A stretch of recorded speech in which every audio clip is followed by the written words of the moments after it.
So guys welcome to my channel. इस channel में अभी मैं आपको इस वीडियो में बताने वाला हूँ कि यूजीसी नेट का आप फॉर्म कैसे फिल कर सकते हैं।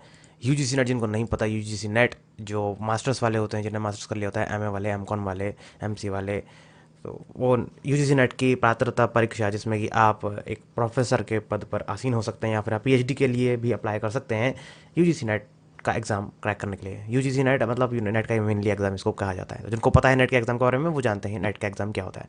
तो नेट के एग्ज़ाम की जो डेट है वो थोड़ी सी बढ़ गई है, ये पहली न्यूज़ है। और बाकी तो मैं आपको फॉर्म भरने की पूरी न्यूज़ दूंगा ही। ये देखिए, आप देख सकते हैं इसका पुराना ये पीडीएफ है। तो इसमें लिखा हुआ 30 सितंबर टू और 28 अक्टूबर। ओके, तो ये 28 अक्टूबर लास्ट डेट नहीं है, डेट इसकी इंक्रीज़ हो गई है। इसमें बता दें कि online submission of application form 28 अक्टूबर 2023 से 31 अक्टूबर 2023 तक, मतलब रात के 12 बजे तक आप 31 अक्टूबर के रात के 12 बजे तक आप फॉर्म को भर सकते हैं। ओके, और बाकी इसमें सबमिशन एग्ज़ाम फीस वगैरह की भी 31 अक्टूबर कर दी, सेम ही कर दिए दोनों की। ओके, और करेक्शन और particulars in the online application की डेट 1 से 3 नवंबर कर दी गई है। तो इससे पहले पहले आप भर लें, 31 अक्टूबर से पहले पहले, बस ये इसका मेन इन्फॉर्मेशन मुझे देनी थी। और बाकी जैसे भी आप यूजीसी नेट के लिए जब भी आप फॉर्म भरेंगे तो आपको सबसे पहले क्या करना पड़ेगा। सबसे पहले आपको, अगर आप नए हैं, अगर आपने अभी अभी मास्टर्स अपना पूरा करिए या फिर आप अभी सेकंड सेम या फर्स्ट सेम वाले हैं, शायद वो भी भर सकते हैं। अब इसका कंफर्म नहीं है, मुझे कंफर्मेशन नहीं है। शायद जिनने फर्स्ट या सेकंड सेम क्लियर कर लिया है अपने मास्टर्स का, ये जो फर्स्ट ईयर क्लियर कर चुके हैं वो भी इसमें अप्लाई कर सकते हैं, क्योंकि जो परस्यूइंग करने वाले परस्यू कर रहे हैं अभी मास्टर्स अपना, वो भी एलिजिबल होते हैं। तो यहाँ से मैंने ये जो वेबसाइट है ugcnet.nta.nic.in, इससे मैंने यहाँ से निकाला है। ओके, अब देखिए यूजीसी नेट अगर आप गूगल में डालेंगे तो सबसे पहले आपको ugcnet.nta.nic.in, आप देख रहे हैं ऊपर, ये आपको वेबसाइट ये दिखेगी आपको। ओके, तो मेन वेबसाइट अब में इसमें आपको कुछ भी कंटेंट नहीं मिलेगा, इससे आप फॉर्म नहीं भर सकते हो। फॉर्म भरने के लिए आपको दूसरी वेबसाइट पर जाना पड़ेगा, nta.nic.in। इस पर भी जाओगे तो भी आपको फॉर्म भरने का ऑप्शन नहीं मिलेगा, आपको सिर्फ इसमें जानकारी और जो जो भी आपकी जानकारी अभी लेटेस्ट अपडेट है, पीडीएफ वगैरह, वो चीज़ मिलेगी। एक और तीसरी वेबसाइट जो मैंने पीडीएफ डाउनलोड करी है ना, ये वहीं से आई है। और तीसरी वेबसाइट है ugcnet.nta.ac.in। इस वेबसाइट पर अगर आप जाओगे तभी आप फॉर्म फिल कर सकते हो। तो फॉर्म फिल करने के लिए आपको इसी वेबसाइट पर जाना है और किसी वेबसाइट पर आपको फॉर्म फिल करने नहीं जाना है। ओके, तो ये हटा देते हैं। तो सबसे पहले लेटेस्ट न्यूज़ में आपको एक तो पब्लिक नोटिफिकेशन मिल जाएगा कि इसकी डेट इंक्रीज़ हो चुकी है 3 दिन, यानी 2 दिन। तो ओके, सॉरी 3 दिन ही, 29 31। तो यूजीसी नेट दिसंबर 2023 रजिस्ट्रेशन अभी है, तो आप इसके लिए भर सकते हो। तो सबसे पहले आपको रजिस्ट्रेशन के लिए लॉगिन चाहिए। तो लॉगिन बनाने से पहले आपको लॉगिन बनाना पड़ेगा। लॉगिन करने से पहले तो यहाँ पे आपको create candidate new login, left side में आपको देखेगा न्यू कैंडिडेट रजिस्टर्ड हेयर। तो यहाँ पे आपको ये जो इन्फॉर्मेशन बुलेटिन है ये डाउनलोड करना पड़ेगा। और इसमें आपको सारी फीस दिख जाएगी, आपके सारा कैसा पासवर्ड, आपको क्या क्या रखना है, कैसा इसका अटैम्प्ट रखना है, सारी चीज़ें, आपकी फ़ोटो कितनी होनी चाहिए, सॉरी 200 KB के बीच में होनी चाहिए। और सिग्नेचर आपके 4 KB से लेकर 30 KB के बीच में होने चाहिए, दिखने चाहिए, ठीक है। और आपकी फ़ोटोग्राफ जेपीजी फॉर्मेट होनी चाहिए, सीधी सीधी बात है। और इसमें फ़ोटोग्राफ भी इधर on black on white, black and white, in colour और इन ब्लैक एंड वाइट दोनों में हमारे विद 80% फेस। इनने बोला है कि दोनों सूरत में आपको चल जाएगा, ब्लैक एंड वाइट और कलर। हो सके तो कलर खिंचवाइए, अब कलर का ज़माना है, ब्लैक एंड वाइट कौन खिंचवाता है। तो ये कुछ 4 पॉइंट हैं जो कि ये अपलोड फोटो करने से रिलेटेड है। और ऊपर पासवर्ड से रिलेटेड कुछ बताएं कि आपको पासवर्ड कैसे रखना है। आप पॉज करके एक बार वीडियो को देख सकते हैं, नहीं तो आप इसकी वेबसाइट में जाएंगे तो आपको खुद ही दिख जाएगा, आप इसको पढ़ सकते हैं। बाकी फ़ी पेमेंट इसमें अब स्टेप 1 और स्टेप 2 कंप्लीट करने के बाद आपको फ़ी पेमेंट करनी है। तो सबसे पहले आपको रजिस्ट्रेशन करना है, सबसे पहली प्रायोरिटी आपकी ये है। और इसमें यहाँ पे पासवर्ड कैसे कैसा बनाना है आपको वो आप देख लीजिए। 8 से 13 के कैरेक्टर्स होने चाहिए, एक अपर केस, एक लोअर केस, एक नंबर और एक स्पेशल कैरेक्टर होना चाहिए, जिसमें कंपलसरी है। और रीसेट पासवर्ड का भी ऑप्शन दिया है, जो आपकी जरूरत नहीं पड़नी चाहिए। आप एक बार पासवर्ड बना लेंगे तो इसकी आईडी और पासवर्ड आप सेव करके रख लीजिए, ठीक है। तो हम यहाँ पे आ गए हैं, तो I have downloaded information bulletin, आपको डाउनलोड कर लेना है। उसमें भी जो यहाँ पे जो आपको इन्फॉर्मेशन है वो आपको एक पीडीएफ में आपको दिख जाएगी। ओके, तो यहाँ पे आपको क्लिक टू प्रोसीड करना है। सबसे पहले अगर आपको पुराना रजिस्ट्रेशन भी है तो भी आपको नया रजिस्ट्रेशन करना पड़ेगा। तो मैं कैंडिडेट इन्फॉर्मेशन जल्दी जल्दी से भर देता हूँ, फिर मैं आपको दिखाऊंगा कि भाई मैंने इसमें क्या क्या चीज़ें भरी हैं और आप इसमें क्या क्या करेक्शन कर सकते हैं। देख सकते हैं कि मैंने यूजीसी नेट दिसंबर 2023 का जो फॉर्म है उसका रजिस्ट्रेशन मैंने पूरा कर दिया, मैंने सारी डिटेल भर दी है। तो आपको यहाँ पे कैंडिडेट नेम लिखा है तो कैंडिडेट नेम लिखिए, ठीक है। यहाँ फादर नेम आपको लिखना है अपना, सही स्पेलिंग होनी चाहिए, 10th की जो आपकी मार्कशीट से उससे मिलना होना चाहिए, क्योंकि उसमें लिखा हुआ है कि 10th के सर्टिफिकेट से आपका एज पर 10th सर्टिफिकेट होना चाहिए, ये चीज़ है। मदर नेम भी ऐसा होना चाहिए। डेट ऑफ बर्थ आपकी सही होनी चाहिए। यहाँ पे आपको ईमेल एड्रेस डालना है और वही ईमेल आपको कंफर्म ईमेल एड्रेस में भी डालना है। उसके बाद आपको जेंडर लिखना है, फिर इसमें मोबाइल नंबर अपना डालना है, फिर कंफर्म मोबाइल नंबर कीजिए। उसके बाद इसमें आप आइडेंटिटी टाइप डाल सकते हैं, जो भी आपकी आइडेंटिटी टाइप है, गवर्नमेंट आइडेंटिटी टाइप, आप उसका आइडेंटिफिकेशन नंबर जो होता है वो आप डाल दीजिए। मैंने अदर आइडेंटिटी टाइप में, आइडेंटिटी में अदर गवर्नमेंट आइडेंटिटी प्रूफ के हिसाब से डाल दिया है अपना जो भी मेरा आइडेंटिटी कार्ड है उसका नंबर। ओके, तो प्रेमाइसिस नंबर है, ये रहेगा प्रेमाइसिस नंबर। आपको मतलब कि इसमें अपना घर का नंबर लिखना है, पता लिखना है सबसे पहले, ठीक है, जैसे हाउस नंबर जो भी है फलाना ढमकाना, ठीक। उसके बाद सब लोकेलिटी, जो भी आपकी सब लोकेलिटीज़ यहाँ पे आप रहते हैं, और मेन लोकेलिटी जो भी आपका शहर है, कंट्री आपका देश, ऑब्वियसली इंडिया इंडिया है, और स्टेट यूटी का नाम, डिस्ट्रिक्ट, और आपका यहाँ पिन कोड। अब इसी में आपका अगर पर ये प्रेजेंट एड्रेस और परमानेंट एड्रेस अगर डिफरेंट है, अगर आप कहीं कोचिंग वगैरह करते हैं या फिर कहीं रहते हैं, तो आपका ये वर्तमान पता कहलाएगा। और नीचे आपका परमानेंट एड्रेस, मतलब कि जो पक्का एड्रेस होगा, जिस जहाँ पे आपका घर होगा, गांव होगा, जहाँ पे भी आपका परमानेंट एड्रेस होगा, वो ये रहेगा। तो अगर आपका अलग अलग है तो आप इसको अलग अलग इसमें एड्रेस भरिएगा। अगर सेम है तो इसमें आप टिक कर दीजिएगा, सेम एज प्रेजेंट एड्रेस, ये चीज़ वापस कॉपी हो जाएगी पूरी ऊपर से नीचे। ओके, बाकी आप पासवर्ड चूज़ कर सकते हैं। पासवर्ड को मैंने बताया, पासवर्ड में आपको एटलीस्ट जैसे कि अपर केस होना चाहिए, लोअर केस होना चाहिए, 8 से लेकर 12 तक के आप वर्ड्स डाल सकते हैं। और यहाँ पे एक सिक्योरिटी क्वेश्चन पूछा जाएगा, उसमें 2 क्वेश्चन होंगे, उसका आंसर आपको खुद देना है और उसको आपको नोट करके रख लेना है फ्यूचर रेफरेंस के लिए, कभी आप पासवर्ड भूलते हैं तो। और इस पासवर्ड को भी आपको हमेशा याद रखना है। बस इतना करना है। सिक्योरिटी कोड डालने के बाद, ये सिक्योरिटी कोड दिया हुआ है, इसको डालने के बाद आपको सबमिट कर देना है। अब बाकी इसमें अभी एक और ये खुली हुई है, ठीक है, एक विंडो और खुली हुई है। तो इस विंडो में आपको क्या करना है, इसको आपको नीचे स्क्रॉल करना है, और जो सारे जो आपको ये टिक दिए हुए हैं, टिक मार्क दिए हुए हैं, यहाँ पे आपको टिक करना है कि kindly verify all the particulars. आप सब कुछ चेक कर लीजिए एक बार, फिर आप इसको टिक कर लीजिए कि हाँ मैंने जो डाला है, फादर्स नेम सही है, मदर्स नेम सही है, डेट ऑफ बर्थ सही है, मोबाइल नंबर सही है, ईमेल आईडी सही है, जेंडर सही है, इसको आप डबल चेक एक बार कर लीजिए। तो मैंने डबल चेक कर लिया है, तो मैं यहाँ पे एग्री करता हूँ। अगर कुछ गड़बड़ है तो एडिट रजिस्ट्रेशन फॉर्म आप पीछे वापस जा सकते हैं, और सबमिट एंड सेंड ओटीपी। तो आपको एक ओटीपी भेजेगा जिससे कि आपका ये वेरिफिकेशन हो जाएगा। ओके, तो सबसे पहले आपका रजिस्ट्रेशन जो है एक ओटीपी के थ्रू ही होगा, जो कि आपको आपके ईमेल या फिर मोबाइल नंबर पर भेजाएगा। तो यहाँ पर अभी ईमेल ओटीपी लिखा है, तो आपके ईमेल पे ओटीपी आएगा। तो मैं अभी ईमेल से ओटीपी देख के इसमें डाल देता हूँ। तो जैसे मैंने ओटीपी डाल के वेरीफाई कर दिया, तो यहाँ पे मुझे मैसेज आ जाता है, your account has been verified, your application number has been send to your email address, and please log in to the application portal using application number and password to complete the application. मतलब आपके email पे ही सारी चीज़ आएंगी, तो आपको हर चीज़ अपनी सही सही डालनी, गलत चीज़ें नहीं डालनी है, वरना आपका जो शुरुआत का रजिस्ट्रेशन है वही गलत होगा, तो फिर आप आगे लॉगिन कैसे कर पाएंगे। If you have not received application number on your email please check spam और जंक फोल्डर, ये भी इन्हें बता दिया। ओके, तो ये चीज़ अपनी देर करने की थी। तो ईमेल मुझे आ चुका है, ईमेल मैंने देख लिया है, तो ईमेल में चेक करके अपना एप्लीकेशन नंबर, ये तो पुराने एप्लीकेशन नंबर है, एप्लीकेशन नंबर और पासवर्ड मैं इसमें इंसर्ट कर देता हूँ। तो मैंने ये डिटेल्स डाल ली हैं, अब मैं इसमें लॉगिन कर लेता हूँ। आप देख सकते हैं यहाँ पे रजिस्ट्रेशन कंप्लीट है, बस मुझे एप्लीकेशन फॉर्म लिखना है और फी पेमेंट करनी है। तो अभी ये इनकम्प्लीट आएगा, इसमें क्रॉस आएगा, और लेफ्ट साइड में आप देख सकते हैं, लेफ्ट साइड में इसमें मेरा अकाउंट नंबर लिखा हुआ है, और यहाँ पे मेरी एप्लीकेशन, मोबाइल वेरीफाई और ये सब चीज़ें हैं। तो ये सब चीज़ें भी करनी पड़ेंगी। अभी कंप्लीट एप्लीकेशन करने के लिए हमें कंप्लीट एप्लीकेशन फॉर्म पे यहाँ पे क्लिक करना होगा। तो यहाँ पे देखिए अभी मैंने सारी डिटेल्स वैसे ब्लर कर ली हैं। इसमें जो भी आपको डिटेल्स दिख रही हैं, मदर्स नेम, गार्जियंस नेम, ठीक है, सभी आपको सही सही डालनी है। नेशनलिटी, कुछ भी इसमें ऐसा नहीं है कि जो आप खुद नहीं भर सकते।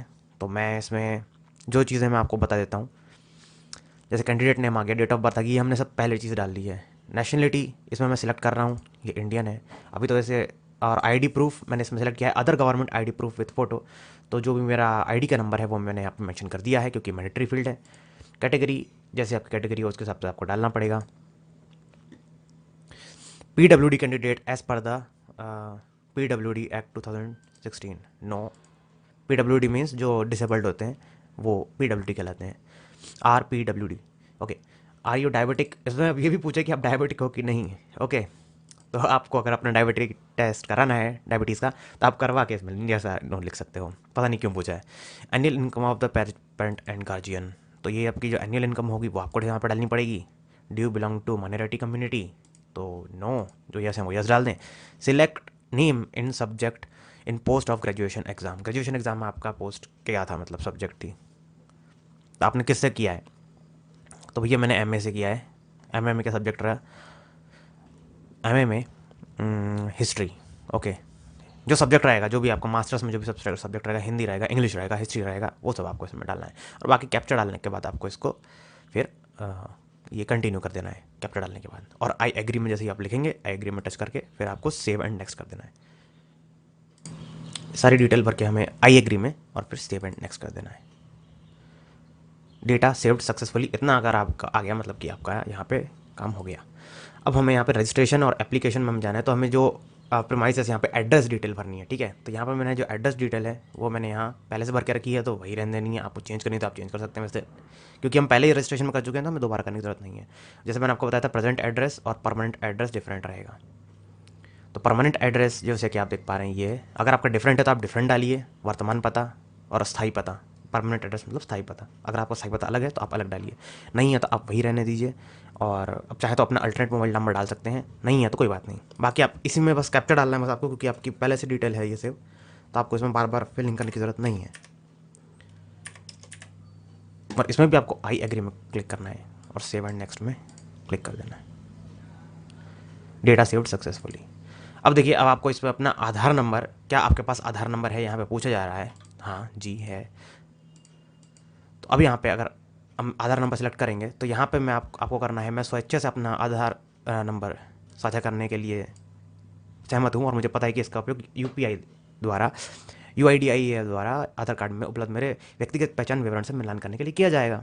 मतलब यहाँ से आपको सारा डेटा फैच कर लेंगे, आपकी सारी डिटेल होगी जो आधार कार्ड की, वो यहाँ से फैच कर लेंगे और आप का जो है फॉर्म फिल करने में आसानी होगी। नहीं करेंगे तो आप नहीं भी कर सकते हैं, अगर आप इच्छुक नहीं है अपना आधार नंबर देने की तो नहीं कर सकते हैं, लेकिन at the end of the कभी ना कभी आपको अपना आधार नंबर देना ही पड़ेगा वेरिफिकेशन के लिए। तो यहाँ पे ये मांग रहा है तो आप इसमें यहाँ पे लिख दीजिए, मैं उसको अच्छे से देखता हूँ, और नीचे अपना आधार नंबर लिख दीजिए, कैप्चा डालिए, आई एग्री में टिक कीजिए और उसके बाद सेव एंड नेक्स्ट कीजिए। बस आपको यहाँ पे इतना करना है। इसके अलावा यहाँ पे एक और नोट करने वाली चीज़ है कि system will not allowed to change name, gender, date of birth and Aadhaar authentication after Aadhaar authentication. क्योंकि देखिए, ये आधार ऑथेंटिकेशन के लिए आधार का नंबर मांग रहे हैं। अगर आपकी गड़बड़ है, ठीक है, चेंज नेम जेंडर, तो आप अपना आधार नंबर नहीं दीजिएगा, वरना फिर उसमें गड़बड़ जाएगी। और अपना आधार नंबर आपके पास में कोई दिक्कत है, जिसमें डेट ऑफ बर्थ दिक्कत है, जेंडर नेम की दिक्कत है, तो उसको चेंज करवा लीजिए, उसको सही करवा लीजिए, क्योंकि आधार की गड़बड़ से आपका कई जगह दिक्कत हो सकती है। जब आप फ्यूचर में अगर आपने एग्जाम पास भी कर लिया, फिर आपको ऑथेंटिकेशन में बहुत दिक्कत हो सकती है, और इसमें टाइम भी लगता है इन चीज़ों में। जैसे कि जो नेम होता है, जो जेंडर होता है और डेट ऑफ बर्थ होती है, इनमें बहुत लफड़ा होता है जब आधार नंबर में आप कुछ चेंज करवाने जाते हैं इन तीन चीज़ों में। बाकी एड्रेस वगैरह ईजिली चेंज हो जाते हैं। ओके, तो आपको यहाँ पे एग्री करना है और नेक्स्ट करना है। Data saved successfully.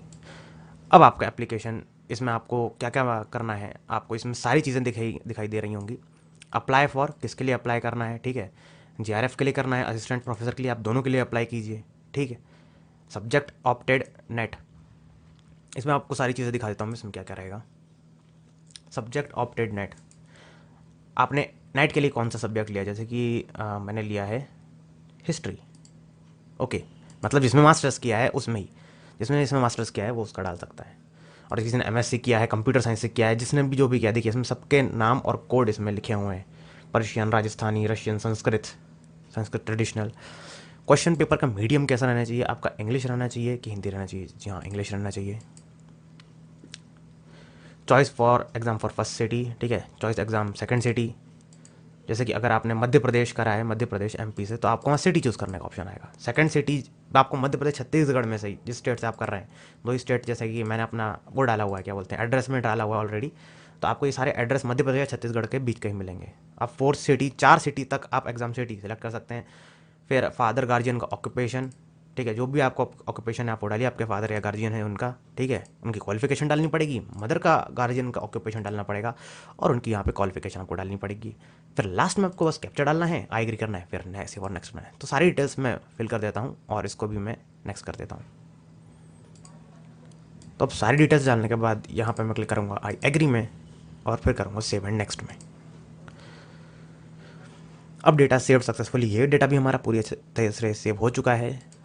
ओके, अब यहाँ पे पास स्टेटस, पासिंग ईयर, ठीक है, कोर्स स्ट्रीम क्या है आपकी, वेदर इन फाइनल ईयर और अवेटेड। अब इसमें ये पूछा है क्या आप फाइनल ईयर में हैं या फिर अवेटेड है, फाइनल ईयर रिजल्ट अवेटेड है, तो आपको यस डालना है, ठीक। पासिंग स्टेटस में जैसे कि मैंने पास कर लिया तो मैं पास डालूंगा, और अपीयरिंग में अगर आप डालोगे तो मतलब अभी अपीयर कर रहे हो। कब अपीयर कर रहे हो, 2023 में, आपका पासिंग ऑफ ईयर या अपीयरिंग ईयर अभी कौन सा चल रहा है, अभी 2023 में कर रहे हो ना आप अपीयरिंग, तो मतलब अभी चल रहा है आपका, अगर आप फर्स्ट ईयर कंप्लीट कर चुके हो तो। अब whether in final year final result awaited, whether in final year slash final year awaited है, तो आपको यहाँ पे ऐसा डालना अगर आप अपीयर कर रहे हो तो। और जो अपीयर कर चुके हैं, जो पास्ड हैं, उनके लिए ईजी है कि भैया ऐसे पासिंग ईयर क्या है, जैसे कि हमने 2023 में किया है। कोर्स स्ट्रीम क्या है, मास्टर ऑफ आर्ट्स, ठीक है, मेरा मास्टर ऑफ आर्ट्स है। वेदर इन फाइनल ईयर और final year result awaited, not applicable, not applicable. देखिए इसमें नॉट एप्लीकेबल आ जाता है, क्यों आ जाता है, क्योंकि फाइनल ईयर आप पास कर चुके हैं, आपका रिजल्ट अवेटेड नहीं है। अगर आपका रिजल्ट आने वाला है तो आपको इसमें येस और नो डालना है। अगर फाइनल ईयर में नहीं हो, मान लो फर्स्ट ईयर में नहीं हो, तो आप नो डालोगे। अगर फर्स्ट ईयर कंप्लीट कर लिया है और आप सेकंड ईयर में है तो आप उसमें येस डालोगे, जैसे मैंने आपको बताया, ठीक है। तो अगर आप पास हो तो आपके लिए दिक्कत नहीं है भरने के लिए, इसमें भी दिक्कत नहीं है, बस आपको इसमें ऑप्शन अलग अलग डालने हैं। क्वालिफाइंग एग्जामिनेशन फ्रॉम इंडिया, ठीक है, कुछ लोग आउटसाइड वाले भी डालते हैं। क्वालिफाइंग एग्जामिनेशन स्टेट, मेरा स्टेट है MP। बोर्ड यूनिवर्सिटी नेम, आपकी जो भी बोर्ड या यूनिवर्सिटी है, जैसे किसी की बरकतुल्लाह है, किसी की भाभा यूनिवर्सिटी है, तो यूनिवर्सिटी नेम, जैसे मेरा बरकतुल्लाह यूनिवर्सिटी है तो यहाँ है। और रिजल्ट मोड है परसेंटेज का, तो यहाँ पे आपको अपने ऑप्टेंड मार्क्स डालने हैं, आप टोटल मार्क्स, ऑप्टेंड मार्क्स और आपके टोटल परसेंटेज यहाँ पे ऑटोमेटिक आ जाएंगे। फिर आपको कैप्चर डाल के इसको सेव एंड नेक्स्ट कर देना है। तो यहाँ मैंने अपने ऑप्टेंड मार्क्स और टोटल मार्क्स डाल दिए हैं, बस यहाँ पर मुझे कैप्चा फिल करके इसको सेव एंड नेक्स्ट करना है। तो यहाँ पे मेरा डेटा सेव्ड हो गया सक्सेसफुली। अब आपको इसमें MPhil वगैरह की चीज़ें डालनी है, क्योंकि इसमें पूछा है वेदर एडमिटेड इन MPhil, तो मैं नहीं हूँ एडमिटेड, तो मुझे बस नो कर देना है, तो मुझे कोई भी चीज़ें नहीं डालनी पड़ेंगी। Whether admitted in PhD, no, अभी हम PhD नहीं कर रहे हैं, अभी एडमिशन नहीं हुआ है, उसी के लिए तो हम वहाँ भर रहे हैं नेट का। तो रिसर्च एक्स सर्विसमैन डिटेल, मतलब कि आप रिसर्च करो, कोई स्पेशलाइजेशन है आपका तो नहीं है। Whether you possess research experience in PG degree, कोई रिसर्च नहीं करी है, कोई रिसर्च एक्सपीरियंस नहीं है, जिनके पास है वो डाल सकते हैं। वेदर एक्स सर्विसमैन, मगर अब जैसा कि आप अग्नि ब्यूरो या फिर आपकी 15 साल की जॉब हो चुकी है SSB में या फिर आर्मी में, तो वो एक्स सर्विसमैन कहलाते हैं, जिन्होंने अपना आर्मी की ट्रेनिंग वगैरह ये सब जॉब कंप्लीट कर लिया होता है 10 ईयर। बस बाकी आपको इसमें कैप्चर डालना है और एग्री करके, आई एग्री करके नेक्स्ट करना है, बस और कुछ नहीं करना है। एक मिनट,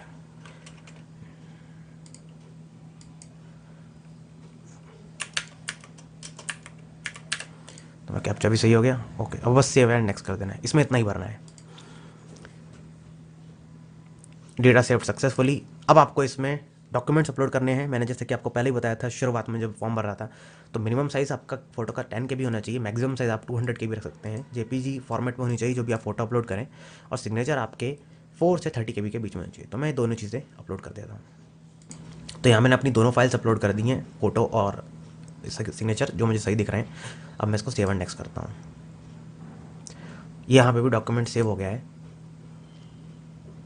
अब देखिए, अभी इसमें पहले क्या है, मोबाइल नंबर एक बार वेरीफाई करना होगा फाइनल सबमिट से पहले, तो इसको पहले वेरीफाई कर लेंगे, और बाकी जो इसमें सारी डिटेल्स हैं वो मेरे को यहाँ पे दिख रही हैं। अगर कुछ भी गड़बड़ होती है तो मुझे यहाँ पे दिख जाएगी, लेकिन मैंने कोई गड़बड़ करी नहीं है तो मुझे यहाँ नहीं दिखेगी। ओके, सारी चीज़ें मैंने जिस हिसाब से करनी थी वैसे ही करी हैं। और बाकी अब इसमें वेरीफाई एक बार मोबाइल नंबर हमें करना पड़ेगा, उसके बाद हम नेक्स्ट स्टेप करेंगे। तो जैसे कि मुझे यहाँ मोबाइल नंबर दिख रहा है, तो मैं इसमें कैप्चर डाल के OTP सेंड करके अपने वेरीफाई कर लेता हूँ मोबाइल नंबर। फिर उसके बाद हम वापस एप्लीकेशन में जाएंगे। अब आपको OTP डाल के, कैप्चर डाल के वेरीफाई OTP करना, रीसेंट OTP मत कर देना। ओके, तो इसको वेरीफाई OTP कीजिए। OTP आपका वेरीफाई हो चुका है। तो अभी भी देखिए, आपका एप्लीकेशन फॉर्म जब आप एक बार वेरीफाई OTP कर देते हैं, तो अब आप वापस यहाँ पे पहुँच जाते हैं। तो आपको कंप्लीट एप्लीकेशन फॉर्म में फिर से क्लिक करना है। आप वहीं पहुँच जाएंगे जहाँ पे आप फाइनली थे, ठीक है। Your mobile number is verified. अब आप इसको फाइनल सबमिट कर सकते हैं, ठीक है। अब सबमिट कीजिए। ऐसा नहीं होगा कि आपको फिर से डिटेल भरनी पड़ेगी, नहीं, आपको कोई डिटेल नहीं भरनी है। आपने डॉक्यूमेंट सारे सबमिट कर दिए हैं, बस आखिरी में आपको फाइनल सबमिट आपको यही करना है। ये देखिए, अब इसमें आपको क्या करना है, फाइनल सबमिट में आपका नाम चेक करना है, डेट ऑफ बर्थ चेक करनी है, फादर्स नेम चेक करना है, मदर्स नेम चेक करना है, जेंडर चेक करना है, एड्रेस चेक करना है, mobile, email ID, centre city, course, subject. ये सब चीज़ें आपको फाइनल सबमिट करने से पहले देख लेनी है। इनको वापस टिक किया जाए।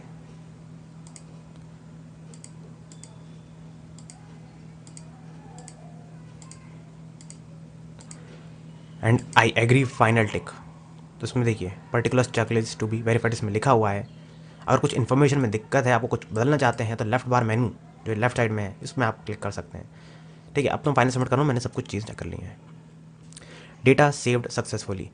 बस अब आपको फाइनल जो है वो फ़ी पेमेंट करनी है। फ़ी पेमेंट आप यूपीआई के थ्रू कर सकते हैं या फिर इंटरनेट बैंकिंग के थ्रू कर सकते हैं, किसी के भी पेमेंट के थ्रू करेंगे तो आपकी फ़ी पेमेंट हो जाएगी। इसके बाद आपका फाइनली फॉर्म भर जाएगा। तो अभी मैं फ़ी पेमेंट करके आपको दिखा देता हूँ।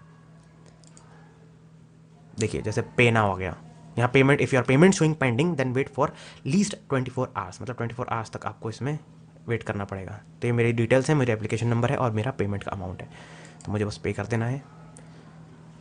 जैसे में आप कुछ भी चूज़ कर सकते हैं, तो मैं अपनी पेमेंट डिटेल्स को थोड़ा हाइड कर लेता हूँ। सो देखिए कभी कभार क्या होता है जब भी हम पेमेंट करते हैं, तो जैसे कि यहाँ पे मेरा पेमेंट अमाउंट एक फेलियर आ गया था because of minimum amount balance था ही नहीं, तो फेल हो गया, उससे नहीं दिक्कत। दूसरा भी मैंने पेमेंट स्टेटस मैंने यहाँ पे जब पेमेंट तो कर दिया, सब कुछ कर दिया, लेकिन यहाँ पे अभी पेंडिंग दिखा रहा है, तो ये कुछ टाइम तक पेंडिंग दिखाएगा। और इसमें लिखा हुआ है कि अगर पेंडिंग दिखाए तो 24 आवर्स तक आपको वेट करना है। तो मैं इसके लिए 24 आवर्स तक वेट करूंगा, उससे पहले ये पेंडिंग स्टेटस हट जाएगा। तो आपको दोबारा लॉगिन करके एक बार इसको स्टेटस को आप चेक कर लीजिएगा कि पेंडिंग हटता है कि नहीं। नॉर्मली ऐसा आता है। एक फॉर्म मैंने और भरा था, एक और फॉर्म, तो उसमें भी ऐसा पेंडिंग स्टेटस आ रहा था और फिर बाद में वो हट गया था। लेकिन यहाँ से पैसा डिडक्ट हो गया था, अकाउंट से पैसा एक बार डिडक्शन हो जाता है तो फिर ये इसमें पेंडिंग दिखाएगा, फिर आपका कन्फर्मेशन हो जाएगा। तो आपको अभी घबराने की जरूरत नहीं, क्योंकि आपका एप्लीकेशन फॉर्म भर गया है और पेमेंट स्टेटस भी अभी 31 तक है, तो इसमें कोई दिक्कत नहीं है। तो गाइस बस इतना ही है। आपका एक बार हो जाएगा तो आप डैशबोर्ड में जा सकते हैं और अपनी चीज़ें जो हैं फिर से चेक कर सकते हैं, वेरीफाई कर सकते हैं, पेमेंट कर सकते हैं। अभी इनकम कंप्लीट दिखा रहा है, आपको दोबारा पेमेंट करने की ज़रूरत नहीं है जब तक पेंडिंग दिखा रहा है तब तक। अगर वो फेल्ड हो जाएगा तो वहाँ पे फेलियर लिखा आ जाएगा। जैसे मेरा पहला वाला फेलियर आ गया था क्योंकि अमाउंट प्रॉपर पूरा नहीं था। तो मैंने कुछ घंटों बाद इसमें फिर से लॉगिन किया अपने, फिर से जो मैंने फॉर्म भर रहा था मैं, तो आप देख सकते हैं टाइम, आप देख सकते हैं टाइम थोड़ा बदल गया है। ठीक है, कुछ घंटे बाद मैंने फिर से लॉगिन किया। जैसे मैंने आपको बताया था, अगर फ़ी पेमेंट में अगर आपको यहाँ पे इनकम्प्लीटेड दिखा रहा है और पेंडिंग ऑप्शन आ रहा है पेमेंट में, ओके, तो ये पेंडिंग आपका ये सक्सेस हो चुका है। राइट साइड में आप देख सकते हैं सक्सेस हो गया है और जो मेरी पेमेंट है वो हो गई है। क्योंकि इसमें पहले कहा था if your payment showing pending then wait for at least 24 hours. तो मैंने 24 आवर्स तो वेट नहीं किया, कुछ घंटे वेट किया, 10 से 12 घंटे, और मुझे सक्सेस पेमेंट आ गया है। अब मैं डैशबोर्ड में जाके डाउनलोड एप्लीकेशन कर सकता हूँ, जो कि मैंने डाउनलोड एप्लीकेशन कर लिया और इसमें मेरी सारी डिटेल्स मेरे को मिल जाएंगी। आपको बस इसको डाउनलोड करके रखना है फॉर फ्यूचर रेफरेंस। तो अब गाइस आपको कैसी लगी वीडियो? अगर आप भरना चाहते हैं अभी भी फॉर्म नेट का, तो आप 31 तारीख तक भर सकते हैं। 31 तारीख इसकी लास्ट डेट है, जो कि अभी अभी एक्सटेंड हुई है 27 तारीख को ही। तो अगर आप भरना चाहते हैं तो भरिए, और इस तरह मेरी वीडियोस देखते रहिए। और अपडेट्स के लिए नेट के बारे में ज़्यादा तो अपडेट नहीं देता मैं, बट मुझे लगा कि ये इन्फॉर्मेशन ज़रूरी है। फॉर्म भरने में लोगों को दिक्कत आती है, लोग नेट कैफ़े में भटकते हैं दर जाके कि आपका फॉर्म भर जाए, लेकिन ये प्रोसेस इजी होती है तो आप खुद भी कर सकते हैं। तो guys till then goodbye, जब तक हम फिर से नहीं मिलते। टाटा, टेक केयर, और देखते रहिए मेरी वीडियोस।